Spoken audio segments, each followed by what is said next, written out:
তল কাকে বলে?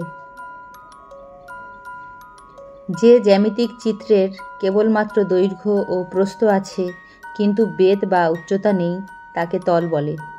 তল দ্বিমাত্রিক। তলের প্রকারভেদ। তল দুই প্রকার, এক সমতল, দুই বক্রতল। সমতল কাকে বলে?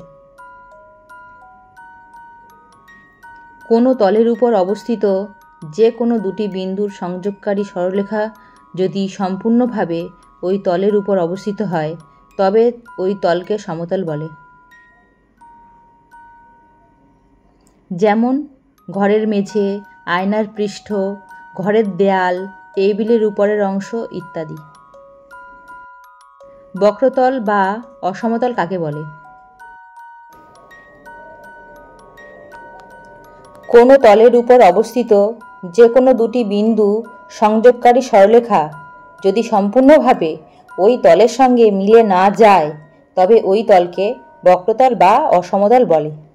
যেমন ঢেউ খেলানো টিন, বলের উপরিভাগ, কয়লার টুকরোর তল অসমতল।